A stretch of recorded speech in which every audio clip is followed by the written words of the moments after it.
Hi, I'm Anna Nicholas Darden. Thank you so much for joining me this evening on Simple Confident Cooking. And I want to say a warm welcome to my amazing studio audience who's here today. And we have two extra special guests this evening because I have my parents visiting.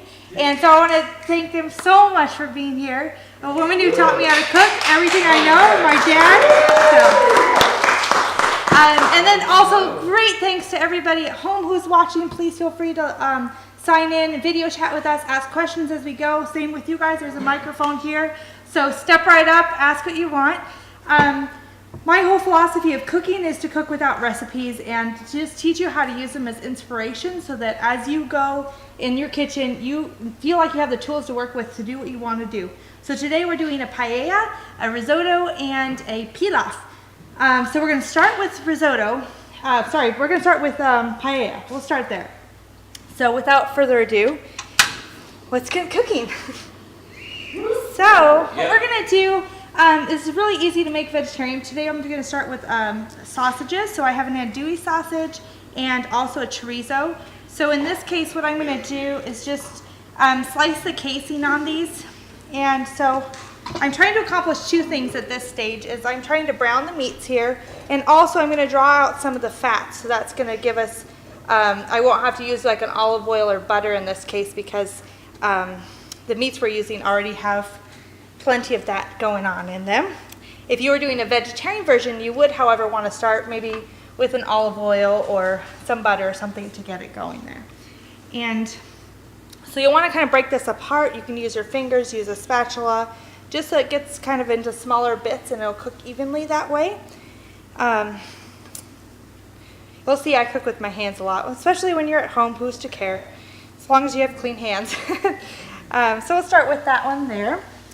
And the next thing we're going to do is, let's see, we'll get this kind of sauteing, and we're going to, while that starts cooking, start getting our pepper ready. So like we learned the last time, my favorite way to cut a bell pepper is straight down the sides, because then you get these really lovely clean bits. You don't get these seeds in your cutting, and you just have some really nice straight surfaces of the bell pepper to work with this way. And so I'll just do it that way. And then relatively little mess, and you just throw the rest away. So I'm just going to make some nice even slices. This is going to go on the top of my risotto, my paella, to kind of garnish also for some nice flavor. But I always like to do my prep work while I have stuff cooking, so it's easier time efficiently that way. So let's get this moving around over here. And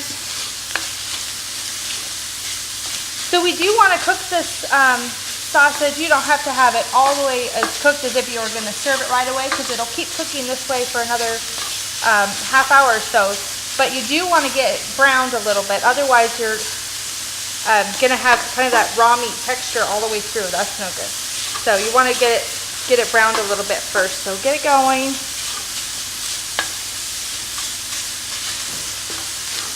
If I was doing a vegetarian one you could use like a vegetarian chorizo would work really well in this, or you don't even need to do that. You could just start maybe sauteing some onions and garlic if you wanted to start that way. And so about this point, you can see they're kind of a ground meat texture right now. There's a lot of, most of the pink is gone out of the meat. So that's a good time to start adding in your rice. So then we'll have, I'm using a paella rice. It looks really similar to a risotto. I don't know if you can kind of see it here, but it's a kind of a really short grain, thicker rice. And I like to put it in here about, that's probably about 2 cups of rice right now. And I like to kind of mix it around in the sausage, let the rice actually pick up some of the oils as well. So you're a little bit cooking the rice just for a minute without any of the liquids. You can see the color of the rice change because it's picking up all the flavor from the our chorizo and andouille sausages here. So as this is starting to look really nice and come together, The next thing I want to add on to here is like a tomato paste, or you could use stewed tomatoes if you want to. I'm going to use a paste today. This one is San Marzano, one I like a lot. And I'll add in a couple tablespoons of it. If you're using like some sort of tomatoes that are more of a like a stewed base that has a lot more liquid, well, in that case, then you just add less liquid in the end. This time I'm adding a concentrate, so I'll need to add in some liquid as well. Yes, sure. Okay, good. And now you see that little bits that are kind of sticking to the bottom? That's okay, don't worry about it. You can use a little bit of wine if you want to. This is an Averino. And sort of deglaze the bottom of the pan a little bit if you want to get it going that way. It'll add nice flavor to it, but you also can just go straight into your liquid now. So in this case, what I would do, I'm going to start adding in my liquid, which I'm just going to use water today for this, because we're going to have plenty of flavors coming from other things. So I'm not going to put all the water to start, just enough so it's not sticking to the bottom. And at this point, I'm still kind of mixing around the rice. I'm not letting it really set quite yet. I'm just still making sure everything is really well incorporated. And now I'm going to add a little bit of my seasonings. So, okay, so I'm going to add in, I really love this, is a bourbon smoked paprika, but any kind of smoked paprika works really well. This one smells particularly delightful, so I love that. I'll put probably a nice, healthy teaspoon for sure, a little bit more even than that. And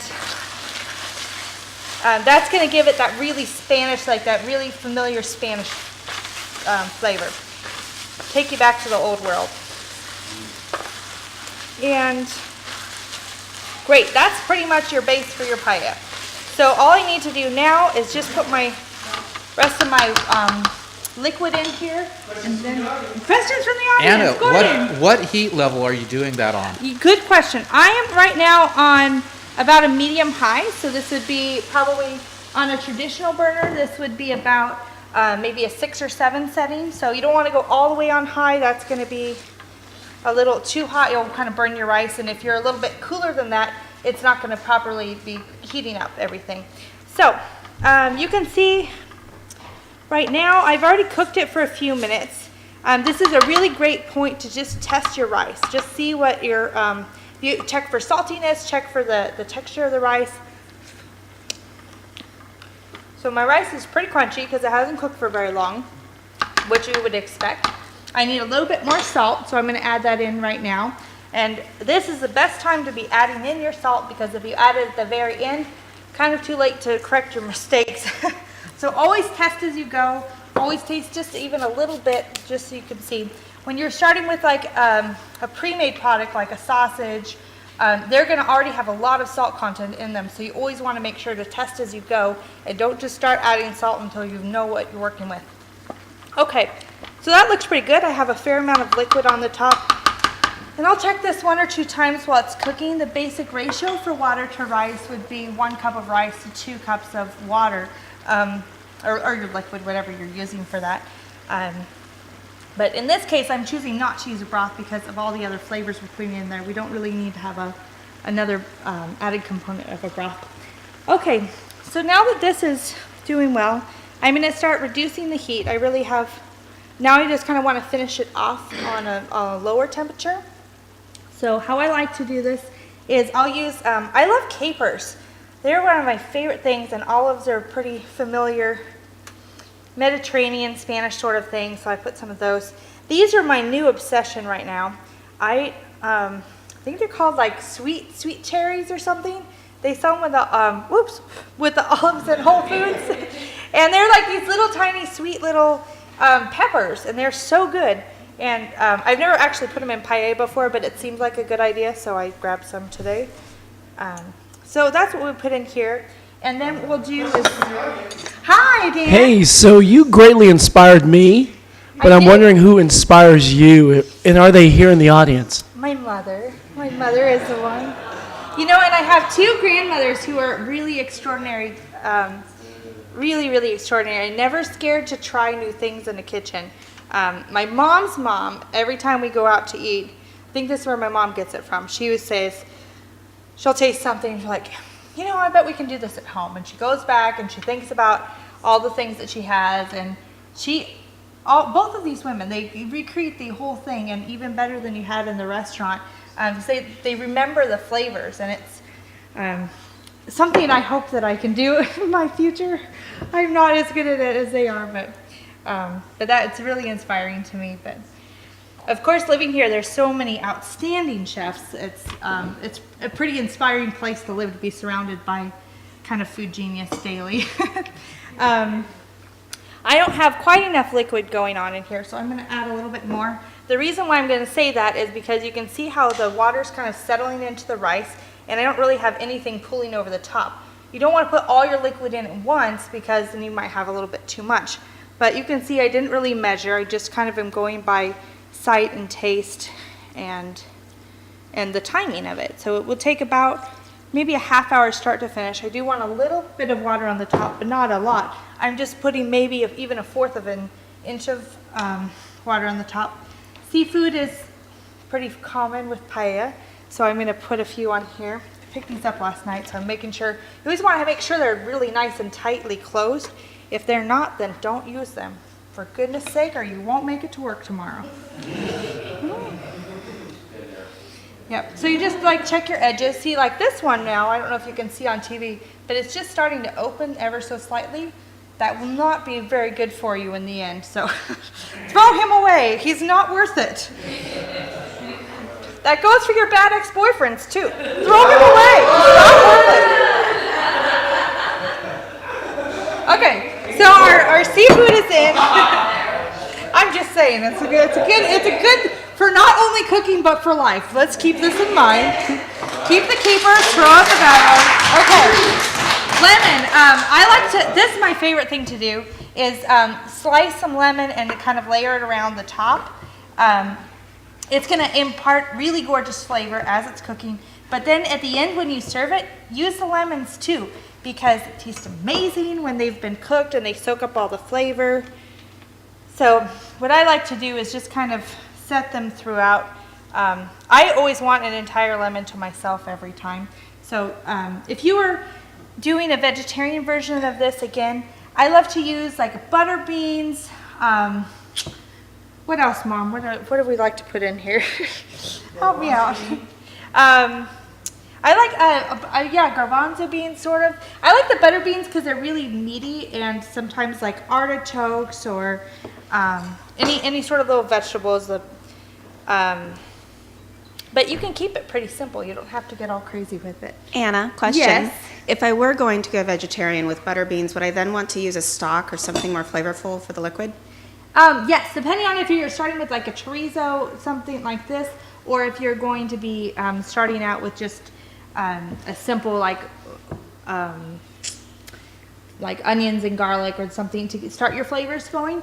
But yeah, I'd probably use more of a vegetable stock in that case. Okay. Yes. Tofurkey, there you go. So the last thing I'm going to add is saffron, and this is more expensive than gold by pound, but the good news is that you don't need a whole pound of it to, make a difference. So they usually will sell it by the ounce. So this is one that I get from Whole Foods. It has 4 of these little tiny containers in it, and then this is one that Trader Joe's does. I'm not positive, but I believe they are both a true saffron. But if you're getting a really good deal on it, there's a very high chance it's not a real saffron. What they should look like is they'll have, usually what they'll do is they'll kind of mix it, part of true saffron with like another type, like chrysanthemum flower or something different, and they'll dye it. So there should be one side of this that is kind of yellow, and then the other side will turn into a little bit of a trumpet. And then, of course, there's different grades of saffrons as well, but it's definitely really a worthwhile little luxury to add in. I know, I'm going to do 2 of these little things in here. And so like a jar like this is about $12. I have another little one from Trader Joe's if somebody wants to take it around and smell it. It's kind of a little sweet and musty would be kind of how I describe it. If you don't have it, you can use, it also kind of leaves a little bit of a yellowish color. And so you can do like a little bit of turmeric. Smoked paprika is probably the most common substitution for that. So there you go. So that's what we do with this. And then what I'll do is just set it to the side. Let that do its thing, and we're going to move to the next thing, which is risotto. One down, here we go. Okay, so risotto is the next thing we're going to do with rice. This is another one that is, to me, so easy and fun to do at home. What I'm going to do is actually just a base for a risotto, because there's so many different directions that you can go with it. And so it's just pretty versatile this way. It's kind of, so what we'll do is we're going to start with a couple tablespoons of butter and a leek. That's going to be our start. Whoops. Put that in there, throw that away. And I pretty much will use mostly this white bit of it. The green gets a little bit tough, so sometimes I use it, sometimes I don't, but I just kind of stick to the part that's the softest. Whoops, run away. And I just gather up these little rounds in a stack, and then I'll just sort of slice down the middle and then slice one more time the other direction. So I have nice little quarters of the leeks to work with. That works pretty good. And you can just toss them in anytime, get them cooking. And then the other way you can do this is cut like a half and then cut like a half that way. So you have one slice going this way, one side you have kind of a little X here in the middle. And then just slice down, and you already have all those little bits chopped up for you. And yeah, it's a nice little trick. It's a little easier. And leeks are grown in sand. So what happens a lot of times is in between these layers, it'll get these little muddy bits here. And so it's really easy when you wash them. That's why it's important to kind of wash them. But these muddy bits they're not going to hurt you, but you want to rinse it off because they'll be kind of grainy if you leave it on there. But usually about the time that it gets to the muddy bits is also turns out to be about the end of the sweet spot of your leek in the first place. So I usually save them for stock. Don't put too many in a stock because it'll be overpowering, but save the rest of that for later. Thank you. Okay, so I'm starting these on about a medium heat, so maybe like a 6 on a traditional coil burner, and really all I'm really wanting to do is kind of soften them up a little bit. I'm using an unsalted butter, so that's kind of my start. I don't have any salt in at the moment, but my broth is kind of salty, so I'm not going to get too crazy with that yet. This is an arboro rice. It's kind of a common one to use for risotto. It's also a very short-grained rice. I actually use it, you can see here kind of what it looks like. It's a little shorter and fatter than the paella rice. There's a lot of different varieties you can get for the paella. And if I'm out, I'll use this one very often for a paella as well. It works just fine. And so I'm going to start with about 2 cups. The first thing I'm going to do is just kind of stir in the butter and the leek so that flavor imparts over all of the rice, and it kind of starts the cooking process on there. There are a couple tricks with risotto. Not as complicated as you think. I remember making this one time when I was in college for a friend, and they walked in and they said, "This is a labor of love." And I thought, oh my God, I did pick the most impressive thing ever to make. And actually, it's much easier than you think it is. It looks a lot more intimidating. But here's the trick. Rotate your liquid, and a white wine or a champagne you can use as well. White wine is pretty traditional. This is a Spanish Albarino that I'm using today. And so just as your rice is kind of starting to hold to the bottom, you don't want it to brown or to stick, that's when you want to start adding in your liquid. So you're going to just do about a half a cup, 3/4 of a cup at a time, and kind of let it absorb, and keep alternating and adding in your liquids as you go. And so we'll do that round. And you can see it will pretty quickly kind of absorb that. You don't want to put all your liquid in at once. The whole point of a risotto rice is that it has a lot of starch in it, so you're building up that creaminess in layers as you go. So if you add too much, you're going to not achieve that. If you add too little, you're going to burn it. So this is actually a vegetable stock that I made at home. So I'm going to use that today. You could use a chicken stock, works excellently. One of the best risottos I had was actually with short ribs, leftover short ribs. That was amazing. If you have leftover grilled asparagus, butternut squash, so many different things you could do. I wouldn't always start with leeks, but it's spring, so that's a fun way to go. And so in each of these layers, we're just going to keep adding, alternating our liquids. And forgot today my Parmesan cheese, but that would usually be the final thing that we would add in this sort of a setting. So we'll,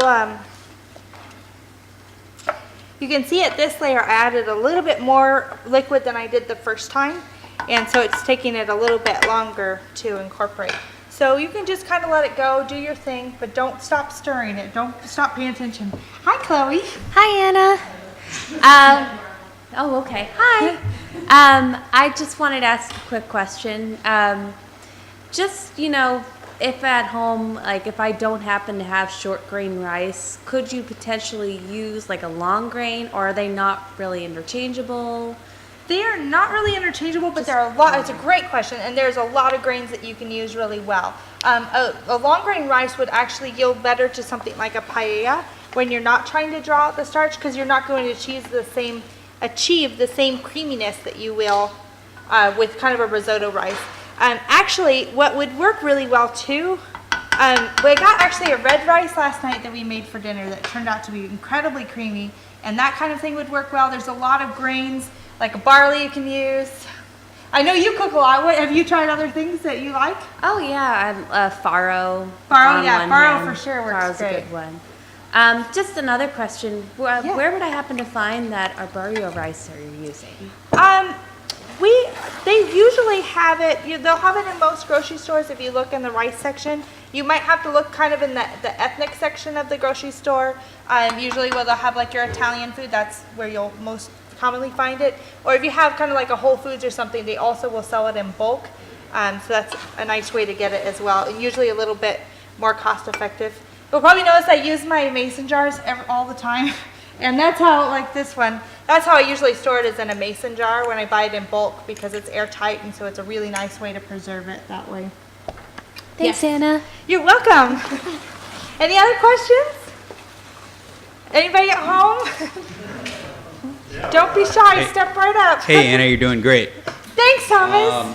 Because this is your 5th show, have you given any thought to a catchphrase? A catchphrase, no. Thomas, I need your help with that. All right, we'll work on that. Okay. Thomas and Dan, start a committee. I feel like this is your area of expertise somehow. Okay, so this is kind of doing its trick. What I'm going to do, I'm going to switch real quick back to the risotto just so I can show you what it's up to right now. Paella. See, my brain works in one direction, sorry. So the paella, let's just check on it really quick and see. You can see it's kind of bubbling. That's because my heat on this one is a little bit higher. The mussels and clams are starting to open up a little bit. And let's just give it a quick try. So the rice is about half, 3/4 of the way through. So it's going to need a little bit more time, but it's looking pretty good. So let's put it back out of the way. And let's switch back over this way. Okay. Perfect. So now with this one, you can see that it's already building up a super creamy texture. Of course, you can finish it with creams and cheeses, but quite frankly, you don't always need to even do that because it already builds up so much creaminess on its own. So this is a really good point to check the rice. You can see that it's starting to stop being translucent. If it's a raw piece of rice, it's going to be translucent the whole way through. But once you've cooked it all the way, that translucency is going to disappear and it's going to start looking super creamy. So that's even without tasting it, you can kind of judge how far along it is in the cooking process just by kind of looking at the texture of it, at the expansion of it. You can kind of see the level of it growing in your pan. And so there's little tricks like that just that are helpful for me to be able to figure out where I'm at and how far along I am. So you can see this already kind of looks like what you're going for. It's hot, but it tastes good. It still has a little bit of crunch to it. Now here's a really cool trick. If you wanted to make this for company and you're working and you don't have time to do this when you come home, this is when you stop. You already have the whole base of it built. All you have to do is kind of spread it out on a cookie sheet, put it in your oven, in your refrigerator, cool it off, and the next day put it back in and finish off with your liquids. And that way, it'll take you about 10 minutes to finish it. You look like a superstar and you don't have to put all the stress into it. Put all the work in the day before. So, I think I've done that for supper club before, probably. Sorry for serving you day-old risotto, but it really tastes amazing. And actually, that's what a lot of the professional restaurants do because they don't have time to do this for every single person who comes in either. So what they'll do is they'll a lot of times cook it 90%, 80% of the way and finish it off for each serving. Yeah, Speaking Gordon? of finishing it off, how would you or when would you make that into risotto balls? The day after. Good question. I love it. More importantly, yes. What do we do next? Yeah, exactly. Your leftovers, and you want it to be cold first. So it'll be no good if you start off with something like this in the liquid state. So you want to do kind of your day after is really the best time, or at least give it a good like 4 hours or so to chill. Because then all that liquid, even if I was to just stop cooking this now, it's immediately going to soak up all that liquid. And if you just even wait for a couple hours, it'll be pretty sticky pretty quick. Yep. And then you can put like a piece of mozzarella cheese in the middle or a piece of ham, some peas or something, and roll it into some like panko breadcrumbs or something like this. A little egg wash and then the breadcrumbs. And then just kind of give it a little sizzle in the pan with some oil. A little spaghetti sauce on the side. That sounds good. Let's do that afterwards. Okay, so that's pretty much what we're going for right here. And we're on to number 3. So, I need here, un moment, switch places.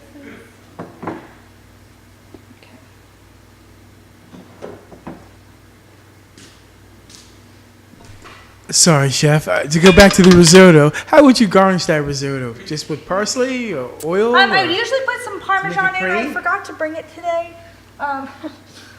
My work brain. I have to turn that part off. So, So he you parked ju- my car, so seriously, it's not my fault. I know my place. No, but usually I would do freshly grated Parmesan cheese, a little bit of cream if you want to. I usually incorporate right about this stage. Let me pull it over so you can see it again. Well, I don't know why not. It sounds delicious. I usually like a butternut squash. I would want to cook that. Usually what I'll do is actually roast it in the oven, and so it's mostly cooked all the way and just fold it in your last 10 minutes of cooking. So even if I'm cooking this for kind of a crowd and I have a lot of other things going on in the kitchen, I'll still usually stop when it's about 75% of the way done so that my timing for everything else that I'm making, when I'm ready to take this to the table, see, you can tell already it's soaking up all the liquid. So let me see if you can see this at home too. This way. Then you can kind of see at home that it's going to immediately soak up all that liquid. So you don't really, when you're actually finishing it, you probably want it to be even a little soupier than you would think that is necessary. So on to the next. Let's start with shallots, shall we?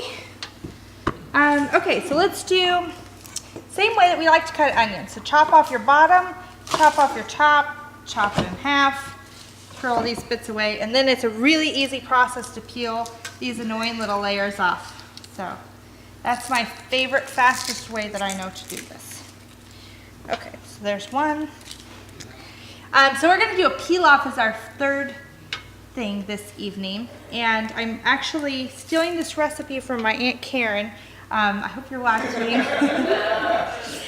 She always makes this at Thanksgiving, and it's one of my favorite things. So I make this all the time at home now. And so what we do is we're going to start with sauteing some shallots in butter. Because what doesn't sound great about that? Shallots are kind of similar to a red onion in a way. A little bit, I don't know.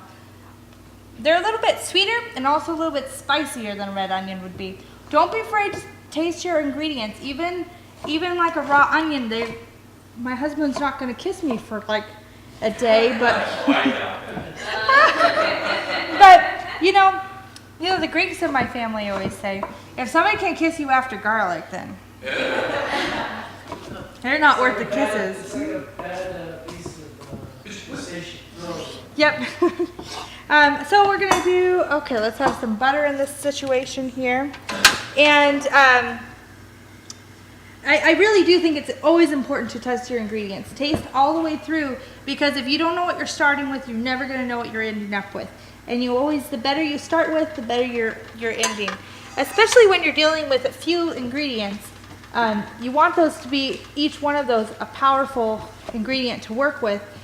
Really good flavors, because if you're using, for example, with the paella we made earlier, if you're using a fake saffron, you're never going to accomplish the same flavor as you will with using sparingly a really good quality saffron.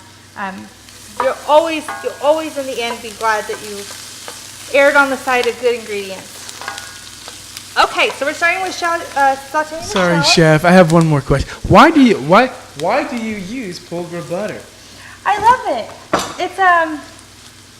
It's just one of my favorites. I like their unsalted. It's a European style, and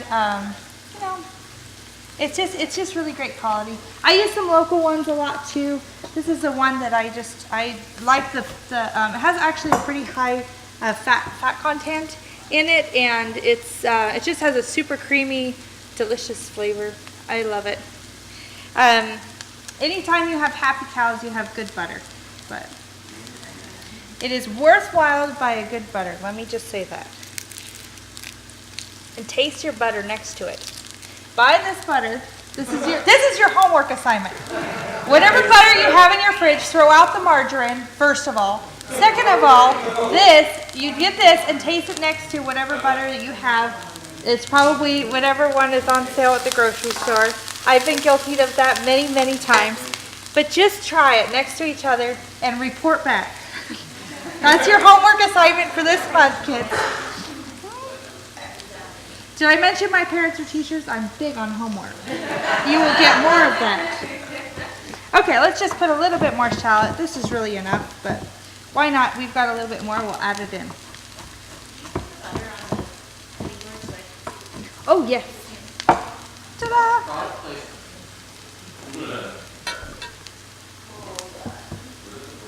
They're my Twitter friends now. Hi, Plugra. Okay, have a few more shallots in our situation here. So once again, whoops, we're getting a little warm. Let's add in our rice. And I'm going to use now a brown rice and a black rice. So this rice is a kind of a long grain rice. And I'm adding in maybe about 2 cups of rice here. And I'm going to kind of stir in now my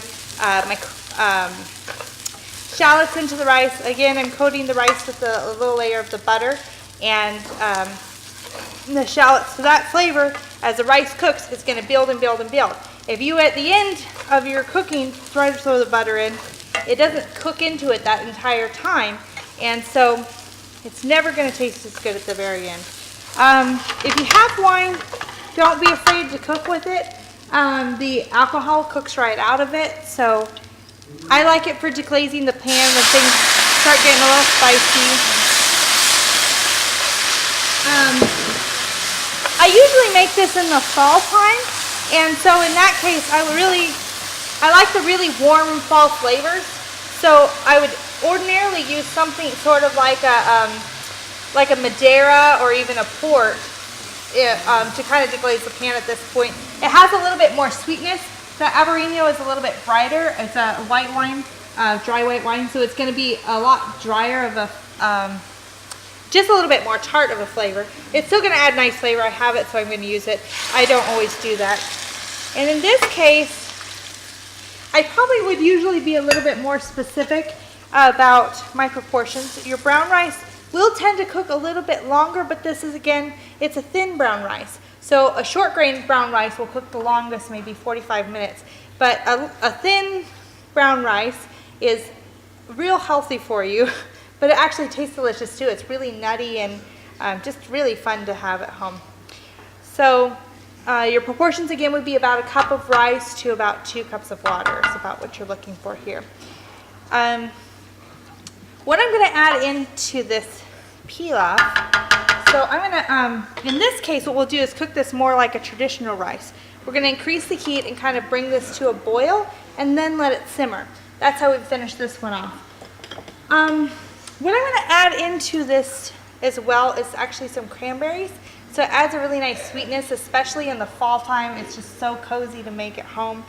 You can also, they're already obviously kind of cooked, so you don't really need to cook them at this point. You can add them in much later in the process, so it's kind of up to you when you want to add them in. And these ones actually are lightly sweetened. I try to get them not quite so sweet if I can find it, but you don't always get so lucky. Sometimes you just have to get what they have and work around it. And that's why it's important to always taste your ingredients as you go, because otherwise you stick them in and it's too late to change it sometimes. We have a Q&A from the ToutSuite audience. It's John and Stacy Reinhardt. They have John a question. and Stacy. Yeah, right. Any suggestions to add to rice when cooking in a rice cooker to make rice not so bland? I don't use a rice cooker very often, but yes, the principle applies the same if you're using a rice cooker or using a pot to cook with. And like if you want to do like a Spanish rice, just add in like a can of stewed tomatoes. You can use and add some like I don't know, like paprika. I would put definitely some like smoked paprika. Put some chili in there and some salt and a little bit of butter. I always put like a little dab of butter, even if I'm just doing the water, like a half a tablespoon of butter and a teaspoon of salt or something. Yeah, when John it's and cooking. Stacy. John and Stacy, keep cooking. Got one more. It's from Betsy. Hi, Miller. Betsy. Betsy, yes. And she has a question about what did you use to That's make my BFF your in San risotto Diego. broth? What did you use to make your risotto broth? Was it just water? Simple, Yes, right? so my risotto broth, this one I made at home. You can see the floaties in it. That's because I didn't strain it off. But I used carrots, celery, onions, garlic, parsley, a little bit of savory, which is a herb that you can grow in your garden. And then we did, let's turn that off. And I don't know, what else did I put in that? Some salt, for sure. I put some salt in there. Next time we do our class, it's going to be on ingredients. And I have this really cool homemade salt that I make. We chop up all the vegetables and basically preserve it in salt. So that was part of my bouillon base that I used. We'll get to that. So your Hi, broth Shelly. sounds like it's vegetarian. Yes, it is. It's So 100% that's something we could vegetarian. have used in the paella Yes. and the risotto. So Yes. it's good for all 3 dishes. It is. Love it. Yes. Yeah, All right. easy to use with all of them. So for the sake of time, I'm going to add my cranberries in now. Just let it cook a little bit. And then I'm adding for 2 cups of rice, maybe about a half a cup to 3/4 a cup of cranberries. It's going to add a little bit of sweetness to it. And then at the very end, what we're going to do is we would add in some pine nuts, or slivered almonds work really well too. And you want them to be a little bit toasted. If you put them in at the very beginning, these are going to soak up all of this liquid. And then instead of having your delicious crunch, you're going to have kind of a mushy nut. Who wants that? Nobody. So you always wait to add those in at the end. Now here's a cool thing you can do in the fall time is you can, if you have like an acorn squash, cut that in half.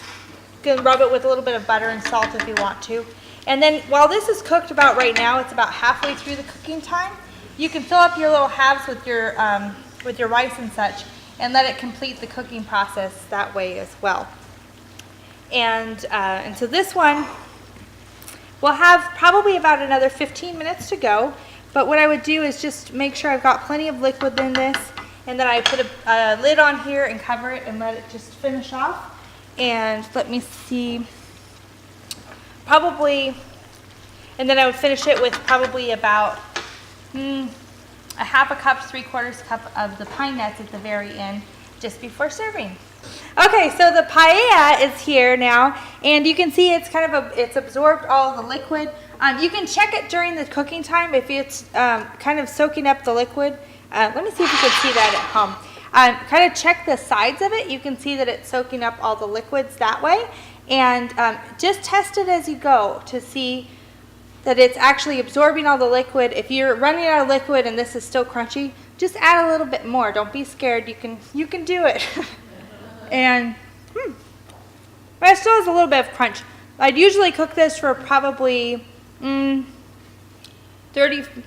to 40 minutes, I guess. But once you do the active part, which takes about 15 minutes, cover it with foil, stick it on a back burner. You don't have to worry about it. How would you serve that? How? Would you spatula or I just use a spoon. with the paella Yes. to get the crunchy I stuff have out a the spoon somewhere. Spoons. Yes. If I let this cook a little bit more, actually, there would usually be a little kind of a burnt edge around it. That's a good thing. It's not a bad thing when it comes to paella. Actually adds a really great flavor. And just don't be scared. You can just grab a little bit on the side, and there you have it. Have a little lemon. Add your little musselies. Chef, you didn't Bon explain it, but what about your aioli? The magic. Oh, that'll be coming when we do our episode on We have to on wait. salads. We're gonna do aiolis with salads. So and this summer it's coming up soon.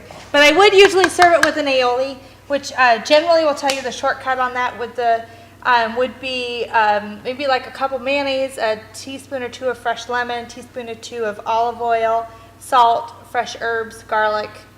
There you have it. And then eat that on the side with this. That's what you need to do. Yes, that's what you need to do. Yes. And so let's go back to the risotto real quick since we have it here. And you can see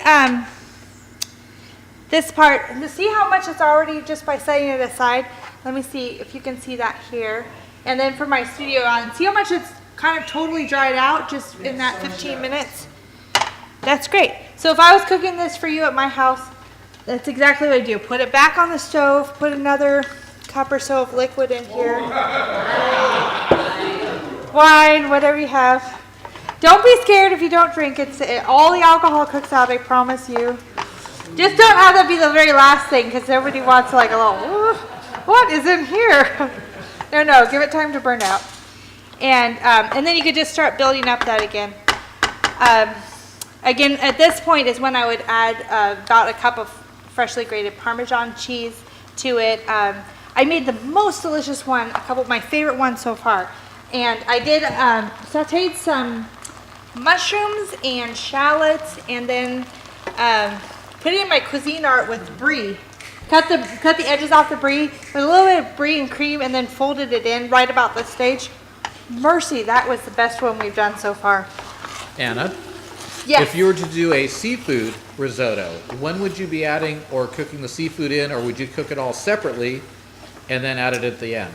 It depends on your seafood. That's a great question. What kind of seafood would you like to do? Shrimp, scallops? Shrimp and scallops. I would do, so about what their cooking time would ordinarily be. So if you were, for example, like a shrimp would maybe take like 10 or 15 minutes.